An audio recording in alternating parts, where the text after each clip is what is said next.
Ladies and gentlemen, welcome to Dev Diary. Today we take RNG to an extreme with a mechanic inspired by a VTuber. Well, before we elaborate, remember to leave a like if you enjoy the video and subscribe if you're new to the channel. Remember to also turn on notifications so you don't miss future videos. So, HoloCure is a fan game featuring a roster of VTubers from the HoloLive brand?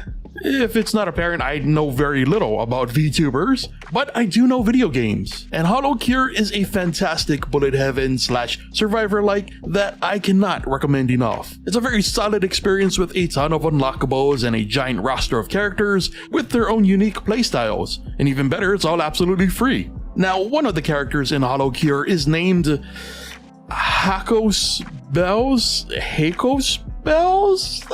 Apologies if I butchered that name. Regardless, their special gimmick is a dice projectile. This projectile rolls for damage with each spawn, and their entire kit / upgrades are based around that idea. And I thought that was a really cool idea, and one that could be expanded on, which finally brings us to today's project. Now, if you've been watching the channel a while, a lot of this will feel familiar. We've got a simple survivor-like setup, but this time around we've got a lot of fun little tweaks. First, the enemies are spawned at random intervals. Their movement is slightly different from the norm in that instead of constantly moving towards the player, they throw themselves in their direction. This is broken up into 2 states to allow for a cooldown period between thrusts.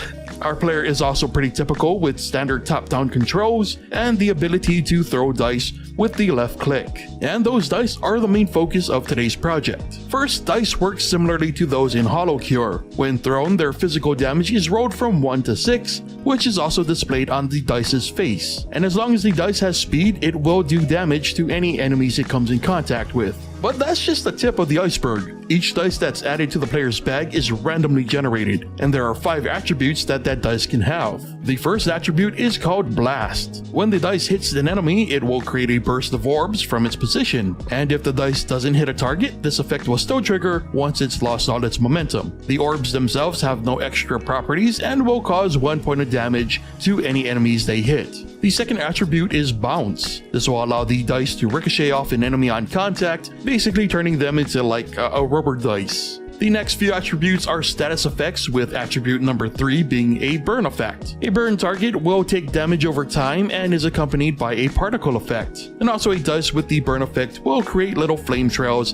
that can also burn the enemies. The slow attribute will slow an enemy on contact, which will temporarily cut their movement speed by almost half, making them far easier to deal with. And while this is in effect, enemies will turn a shade of blue. The final attribute is for a stun effect, which will temporarily halt all movement for any enemies hit with this type of effect. And it is represented by this little animation. Now, enemies can be afflicted with more than 1 status effect at a time, and status effects are all handled through timers and states, meaning an effect will continue to persist until the corresponding timer runs out. And when enemies are defeated, they have the chance of dropping loot. That loot will either be hearts or a new dice. Hearts can be picked up to heal the player, and the dice pickup will add a new dice to the player's bag. Now, the player can only throw as many dice as they own, which is pretty obvious, but the twist is that the dice in the player's bag are simply blueprints that are chosen at random each time a dice is thrown, meaning the effects of each dice throw are randomly chosen from the data stored in the player's bag. In other words, it's like a controlled random. And just in case the player wants to know all the potential combos for their dice, they can pull up a menu that'll display each dice in their bag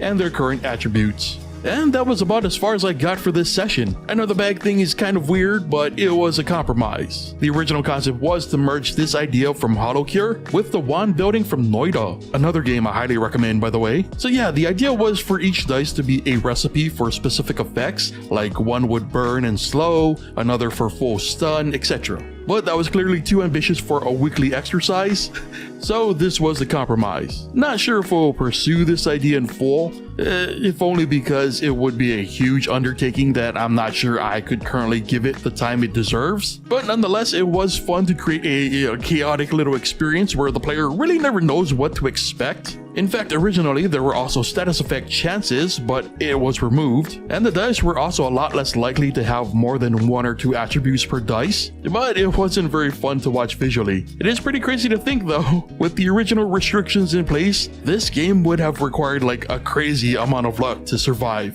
But anyway, those were my ideas. I would love to know what you would do with this mechanic. Is there something other than blueprints that could work with this environment? Anything outside the box that you can think of? Be sure to leave your thoughts and ideas in the comments. And hey, if you enjoy what I do here, supporting me on Patreon is a good way to help keep me doing it and also get yourself some sweet perks, such as exclusive game downloads and other content, and even early access to the weekly videos before they're released on YouTube. But with that said, brings us to the end of today's Dev Diary, so thank you so much for watching, and I will see you next time.